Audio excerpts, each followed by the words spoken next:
네, 안녕하세요. 반갑습니다. 돈 버는 정보 부의 신호부착입니다. 영상을 시작하시기 전에 구독과 좋아요를 눌러주신 분들은 물려있던 종목들도 상한가에 가는 믿기 힘든 기적들이 일어나고 있습니다. 구독과 좋아요, 알림 설정까지 눌러주시면서 오늘 영상 시작하겠습니다. 안녕하세요. 반갑습니다. 돈 버는 정보 부의 신호부착입니다. 지난 제가 가격대, 캔들 지저스, 그리고 이동평균선 지저스, 또 추세 지저스 영상 혹시 보셨나요? 그 영상들 보시면서 잘 이해가 되지 않으신다면 여러 번 반복해서 보시면 아마 금방 이해가 될 거라고 생각이 됩니다. 그리고 제가 재생 목록으로 지저스 영상들을 이렇게 모아놓고 이렇게 만들어 놓을 테니까 재생 목록에서 한번 확인해 보시면 좋을 것 같습니다. 자, 그러면 오늘 지저스 시리즈 네 번째 영상입니다. 바로 중심선 지저스입니다. 오늘 영상도 중요한 영상이니까 끝까지 잘 보시면서 돈 버는 정보 얻어가시길 바라겠습니다. 자, 중심이라는 것은 말 그대로 중심을 말합니다. 그러니까 위나 그 아래의 중앙을 얘기하는 거죠. 네, 여기나 뭐 여기 아래의 중심이다. 네, 여기 중심되는 구간, 요것을 이제 중심이다. 이렇게 말을 하는데요. 그럼 이 중심이 왜 중요할까요? 지난번에 이동평균선 영상에서 그 이동평균선이 뭐라고 제가 설명을 드렸냐면 종가 기준으로 해당 캔들 안에서 그 매매했던 매수가의 평균 가격이다, 이런 말씀을 드렸거든요. 그러니까 뭐 5 이동평균선이면 5개 캔들의 종가 가격을 기준으로 해서 매수의 평균 가격이 거기 있다, 예, 이렇게 보는 거죠. 그래서 이동평균선보다 주가가 위에 있으면 지금 매수 위에 있는 것이고, 다음에 이동평균선보다 아래에 있으면 매도 위에 있고 지금 손해를 보고 있는 사람들이 많다, 네, 이렇게, 혹은 뭐 싸게 살려고 준비하는 사람들도 있을 거고요. 자, 그래서 이동평균선이라는 결국 그 매수와 매도가 맞닿아 있는 구간이 되겠죠. 즉 매수세와 매도세의 중심값이라는 소리가 됩니다. 자, 그리고 일목균형표라는 것을 보시면 여러분들이 사랑하는 지표가 나옵니다. 제가 여기 이렇게 빼놨는데요. 바로 기준선입니다. 이 기준선이라는 것은 보통 26캔들의 이 최고가와 최저가, 이 최저가의 중심값을 이야기합니다. 자, 이것을 어떻게 보면 될까요? 이렇게 해서 보시면, 수식을 보시면, 여기 기준선이 있으면 일정 기간 내의 최고가 그리고 일정 기간 내의 최저가를 합산한 것을 2로 나눈다 라는 뜻이 되는 것입니다. 그래서 26일간의 최고가, 26일간의 최저가를 더한 것에 반을 나눈 값이니까 평균값이 되는 거겠죠. 즉 최고가와 최저가의 중심값, 이렇게 보는 겁니다. 그래서 결국에는 기준선은 26캔들 안에 중심선이다, 이렇게 이야기를 해볼 수 있겠죠. 자, 그러면 이것을 어디서 들어본 것 같지 않으신가요? 네, 표현이나 뭐 기준이나 이런 건 다르지만 이동평균선과 기준선은 사실 같다, 이렇게 말씀을 드릴 수 있습니다. 즉 여기서 보는 요 이동평균선 그리고 이 기준선은 표현하는 방법이 약간 다를 뿐이지 결국에는 같은 이동평균선의 역할을 하고 있다, 이렇게 생각해 보시면 될 것 같아요. 요거는 이제 나중에 다시 한번 좀 더 자세하게 한번 다뤄보도록 하겠고요. 그리고 이제 저희가 사랑하는 지표가 또 하나 있습니다. 이게 뭘까요? 네, 바로 피보나치입니다. 이 피보나치라는 것은 수학에서도 나오는 건데요. 그 수학에서 나오는 그 피보나치가 맞습니다. 보통 이제 피보나치 황금 비율이라고 얘기를 하죠. 그래서 그 비율 중에 0.5, 즉 피보나치 비율에서도 중심값이라는 것이 등장합니다. 그러다 보니까 저는 이제 중심값이라는 거를 정말 많이 사랑하고 애용하는 편인데요. 이전에 제 시초가 매매 영상을 보신 분들은 아시겠지만 제가 매매하는 중간중간 이렇게 캔들, 네, 이렇게 캔들에 이렇게 중심선을 이렇게 표시하면서 따라가면서 매매를 하던 것을 보실 수 있을 겁니다. 네, 그래서 그렇게 매매를 할 만큼 저는 중심선이라는 것을 좀 좋아합니다. 이 캔들의 중심값도 결국에는 중심값이니까요. 요것은 요거는 이제 요 캔들 몸통의 중심값을 이야기하는 거예요. 자, 그래서 제가 중심값을 이렇게 사랑하게 되는 이유는 정말 간단합니다. 그러니까 왜냐면 이 중심값에는 심리가 부딪히는 구간이기 때문입니다.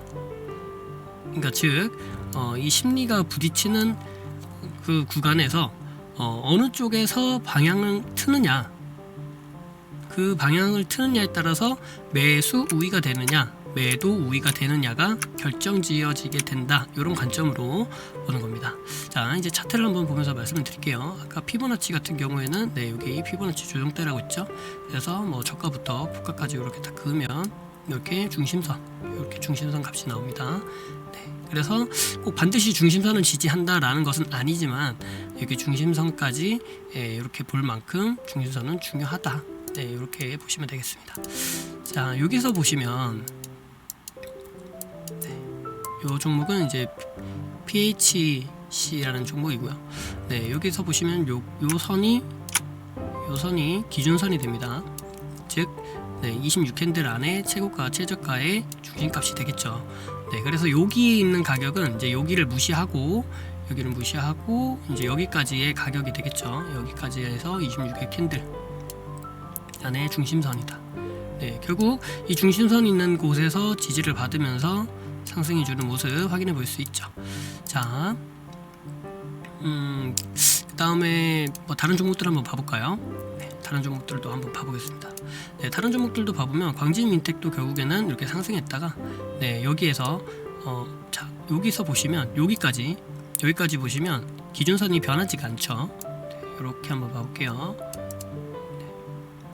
기준선이 변하지 않는다는 것은 26캔들 안에 최고가와 최저가의 변동이 없었다라는 이야기가 됩니다. 그래서 이렇게 올라가고 나서 이 안에서 위아래로 왔다 갔다 하지만 최고가가 존재하고 최저가가 존재하기 때문에 이것은 기준선은 그대로 옆으로 행보한다. 그리고 이 기준선을 따라서 이렇게 박스를 그리면서 주가가 이 위아래로 등락을 보이면서 지켜주고 있는 모습 보이고 나서 다시 슈팅 보여주죠. 이렇게 결국에는 중심선은 매우 의미가 있는 선이다. 이렇게 보시면 될 것 같고요. 다음에 피보나치 조정대를 한번 볼까요? 피보나치 조정대를 봐도 여기 50% 구간이죠. 근데 이거는 이제 그럴 수밖에 없는 게 결국에는 여기에서 이 구간 내에 50%는 기준선과 같기 때문에 크게 뭐 달라지는 건 없을 겁니다. 자, 그리고 다른 종목을 한번 봐볼까요? 다른 종목을 봐도 여기에서 이렇게 하고 기준선을 기준으로 여기에서 이렇게 지지를 받다가 이 가격대를 지켜주면서 상승하죠. 그래서 결국에는 여기서 보이는 요 캔들이 지금 이렇게 보시면 어떻게 되죠? 여기가 지저스죠. 가격대에서의 지저스 보이시죠? 이런 지저스에서 또 여기 요 중심이 있는 지저스까지 더해진다. 이렇게 보시면 되겠습니다. 그래서 이 중심의 지저스도 결국에는 앞선 지저스들과 마찬가지로 여러 가지의 지저스들이 겹치는 구간이 존재할 수가 있는데요. 반드시 존재하는 것은 아니지만 그런 구간이 존재할 수 있습니다. 그리고 저는 이제 그런 구간을 머니 더 라인이라고 이렇게 부르고 있습니다. 그러니까 돈을 주는 구간이다. 이렇게 해서 저는 머니 더 라인이라고 얘기하고 있는데요. 요건 이제 저희들끼리 정해진 용어라고 생각하시면 될 것 같아요. 그래서 이제 지저스들의 어떤 긍정적인 요소가 겹겹이 쌓인 곳, 이런 곳을 이야기하는 겁니다. 그래서 이제 이런 곳을 좀 더 유심히 볼 필요가 있겠죠. 반드시 반등한다, 반드시 지지를 받아준다는 아니지만 지지를 받아줄 가능성이 매우 높은 구간이다. 여기서 깨지 않는다면 뭔가가 발생할 가능성이 매우 높다. 이제 이런 식으로 생각해 보시면 되겠죠. 자, 그리고 여기서 보시는 바와 같이 저는 이런 구간이 있습니다. 여기 보면 이렇게 박스권이 보이는데요. 이 박스권을 한번 그려보도록 할게요. 자, 이 박스권이 보입니다. 이 박스권에서도 저는 중심을 많이 보는데요. 그 중심을 어떻게 보느냐면 이 박스권의 중심, 박스권의 중심을 봅니다. 자, 이 박스권의 중심을 보는 이유가 마찬가지입니다. 이유는 같아요. 결국에는 이 박스권에서도 매도와 매수가 부딪히는 구간이 존재하기 때문에 이런 박스권이 생기는 것일 텐데요. 그 구간에서의 중심값은 결국에는 매수와 매도가 부딪히고 있는 구간이다 라고 표현을 할 수 있겠죠. 그래서 이런 구간에서 지지도 많이 발생하고 저항도 많이 발생하고 할 수밖에 없다 라고 저는 생각을 합니다. 그래서 저는 이 박스권의 중심 구간도 매우 중요하게 보고 있고요. 자, 그럼 요거를 조금 더 확장을 해서 살펴보면은 이렇게 볼 수가 있겠는데요.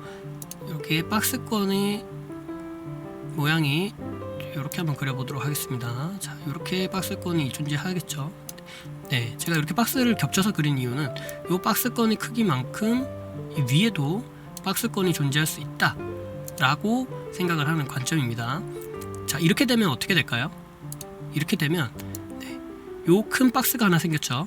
그리고 큰 박스의 중심값, 큰 박스의 중심값에서 요 박스가 나뉘어지는 것이 되겠죠. 네, 그래서 결국에는 하나의 박스가 생기면 그 박스의 크기만큼 위로 쌓아지면 결국 이게 하나의 박스가 되고 그 박스의 경계선이 이 큰 박스의 중심선이 되기 때문에 네, 이것도 의미를 갖는다 라고 보실 수 있어요. 그래서 요 큰 박스의 크기를 그대로 위로 또 올리면 네, 이런 식의 형태가 완성이 되는 것이겠죠. 그래서 이렇게 그러면은 요 큰 박스의 중심선이 여기가 된다. 네, 여기까지 이해가 되시겠죠? 네, 그래서 요 작은 박스의 중심선, 그 다음에 이 박스를 그린 것의 위로 쌓을 수 있고, 그 다음에 요 두 박스를 합친 그 박스의 크기, 이 박스의 크기만큼 또 위로 쌓을 수가 있고요. 그러면은 네, 여기에서도 또 요 중간에 있는 박스의 중심을 또 나눌 수 있겠죠. 이렇게 원리는 같습니다. 그래서 계속 이렇게 같은 크기의 박스들이 쌓일 수 있다 이렇게 볼 수가 있어요. 그래서 요 네모 박스 4개 크기죠. 이 박스 4개 크기만큼 다시 박스가 위로 쌓일 수도 있습니다. 네, 이것은 이제 반드시라는 것은 아니지만 구간별로 내가 만약에 생각을 해 보았을 때는 이제 이런 식으로 판단해 볼 수 있다라는 것이죠. 네, 요거를 이제 이렇게 해당 크기만큼 위로 다시 올려놓으면 네, 이렇게 되는 거겠죠. 그래서 지금 요 자리가 결국에는 이 큰 박스의 중심값이 되는 것이다 이렇게 볼 수가 있습니다. 그래서 작은 박스에서 시작을 했지만 이 박스를 이렇게 확장해서 위로 쌓을 수도 있다. 지금은 요 뒤에 주가가 보이기 때문에 제가 이걸 보면서 그리는 게 아니냐라고 생각하실 수도 있어요. 왜냐면 지금 그리고 있는데 뭐 완전히 칼처럼 정확하진 않지만 그래도 이 구간 내에서 의미 있는 지지와 저항들이 발생하고 있다는 사실을 네, 확인하실 수 있을 겁니다. 네, 그래서 네, 요것도 한번 그려볼까요? 요 박스의 중심값, 요 박스의 중심값은 한 요 정도 되겠죠. 네, 그래서 여기서 또 지지와 저항이 발생한다. 네, 그렇게 볼 수가 있겠죠. 네, 그래서 이렇게 박스를 위로 쌓을 수도 있고, 혹은 이렇게 큰 박스를 쪼개서 볼 수도 있고, 네, 그렇게 볼 수도 있다. 그렇게 볼 수 있죠. 요 박스를 또 쪼개면 이제 요렇게 나오겠죠. 네, 이렇게 그럼 요 안에서 지지 저항이 발생한다. 이거를 너무 디테일하게 보면은 이제 지지저항이 너무 많이 생기니까 이제 큼직큼직하게 이렇게 박스의 형태를 띠면 그 박스의 형태로 이렇게 확장해 나가면서 보실 수도 있습니다. 그래서 이제 목표가를 어디로 산정할 것이냐 이제 이런 것도 이렇게 볼 수가 있고, 요거를 이제 흔히 대등 수치다라고 이야기를 합니다. 네, 요건 이제 대등 수치라고 이야기를 하고, 이건 보통 이제 일목균형표 공부를 할 때 네, 이런 표현들이 많이 나오죠.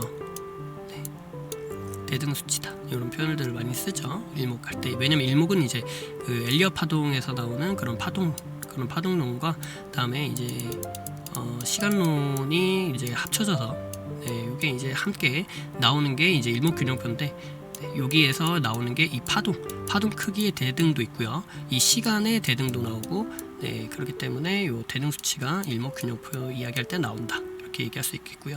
네, 요 대등 수치는 나중에 일목균형표 이야기를 할 기회가 생기면 네, 그때 또 다시 한번 다루는 것으로 이야기를 하겠습니다. 그래서 중요한 부분은 이렇게 중심선이라는 것에 의미를 둘 수가 있고, 그다음에 저는 네, 중심선을 매우 좋아한다. 네, 이렇게 이해하시면 될 것 같습니다.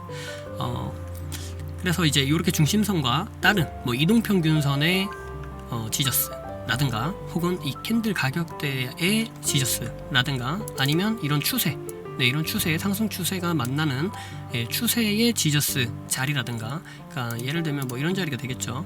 네, 여기는 이제 요게 추세가 만들어지는 곳이라서 그런데, 만약에 여기에서 네, 이렇게 만약에 내려오고 그 자리가 여기라면, 네, 여기나 혹은 뭐 이쯤 요 근방 어디라면, 그러면 네, 여기서 추세와 중심선의 지저스, 그 다음에 기준선이 무너지지 않는다면 기준선까지 네, 이렇게 만나는 머니터 라인이 만들어질 수 있다. 네, 이렇게 보일 수 있겠죠. 네, 이렇게 저는 중심선을 이렇게 활용을 하고 있습니다. 이렇게 중심선이 이렇게 보시면 좀 잘 맞는다라는 느낌을 좀 받으실 수도 있는데요. 뭐 다른 거 하나 더 해볼까요? 네, 휴마시스 같은 경우에도 한번 해보도록 하겠습니다. 이건 제가 이제 준비한 차트는 아니고, 네, 그냥 차트를 보면서 지금 그냥 실시간으로 그려보고 있습니다. 요거를 이제 이런 식으로 확장을 해 보는 거예요.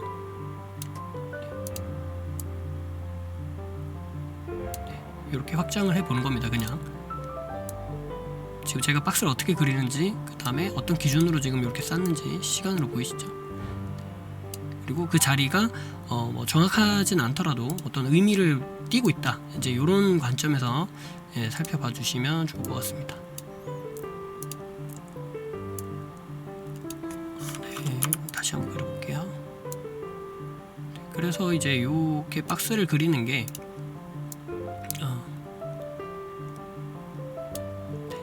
그러니까 제가 이 차트를 이제 뭐 보면서 이거를 여기서 이만큼 해야지 이렇게 보는 게 아니라 눈에 보이는 그 지지와 저항을 기점으로 해서 그냥 중심선들을 나누고 있는 것이다 라는 거 지금 보이시죠? 그리고 그게 실질적으로 맞아 들어가고 있다, 이렇게 보시면 될 것 같습니다. 그러니까 이 뒤에 있는 그림을 정확하게 몰라도 여기에서 보이는 이 지저스 자리를 보면서 박스를 그리고 그렇게 쌓아가는 모습이죠. 네, 이렇게 보시면 또 잘 맞죠. 네, 그러니까 이게 이렇게 잘 맞는 이유는 제가 생각하기에는 결국 이 중심선들을 세력들이 활용하고 있다, 이렇게 생각해 볼 수 있습니다. 세력들도 결국 중심선을 잘 보고 중심선을 잘 사용을 해요. 그러니까 물론 힙소도 존재합니다. 그래서 이제 힙소라는 것은 이제 속이는 건데요. 우리가 이제 중심선을 활용을 하고 있는 것 같다라고 생각을 하면, 그러면 이제 우리를 속이기 위해서 일부러 역이용을 하는 거죠. 얘네들이 중심선을 보고 있을 것 같으니 중심선을 일부러 깨야겠다라든지요. 네, 그렇지만 결국에는 큰 틀에서는 이 중심선의 중요성은 변하지 않습니다. 그래서 이제 이 자리에서 우리는 지저스 라인 혹은 머니터 라인들을 보면서 유연하게 대처를 하는 것이죠. 네, 그래서 결국 주식은 대응의 영역이다라는 이야기가 나오는 것이고요. 그렇게 이제 우리가 볼 때, 이런 중심선을 돌파하는 세력의 흔적이 보인다. 그럼 바로 이게 세력의 상승 신호다라고 파악을 하고, 그때 저희가 매매에 임하면 되겠죠. 어떠신가요? 오늘 영상이 좀 도움이 되셨나요? 네, 오늘 영상이 도움이 되셨다면 구독, 좋아요, 알림 설정 부탁드리겠습니다. 네, 여기 써드릴게요. 구독, 좋아요, 뿅, 알림 설정 부탁드리도록 하겠습니다. 네, 여러분들의 이런 댓글 그리고 응원이 영상을 만드는데 아주 큰 힘이 됩니다. 그리고 또 저희 이 블로그와 카페가 있습니다. 부의 신호포착 블로그와 카페가 있는데요. 네, 이 블로그와 카페에 돈 되는 무료 정보가 많이 있으니까요. 오셔서 이 정보 잘 보시고 활용하셨으면 좋겠습니다. 요 영상 아래에 더보기란을 누르시면 링크가 나오거든요. 그 링크를 타고 들어오시면 될 것 같습니다. 그리고 제가 블로그에도 올려드렸지만 제가 무료 PDF를 배포하는 이벤트를 지금 진행하고 있으니까요. 오셔서 무료 이벤트도 참여하시고, 그리고 제가 저희 자녀들에게 주려고 만든 PDF, 평생 업데이트되는 PDF입니다. 그 PDF 크몽에 올려놓고 지금 판매 중에 있으니까, 혹시나 지금 여러 가지 것들을 제 매매나 여러 가지 보는 관점들이 궁금하셨던 분들은 지금 많이 할인하고 있는 이벤트를 진행하고 있으니까 그때 좋은 기회에 좀 저렴하게 얻어가시는 것도 좋을 것 같습니다. 그럼 오늘 영상은 여기까지 하도록 하고 마치도록 하겠습니다. 네, 감사합니다. 사랑합니다. 부의 신호포착이었습니다.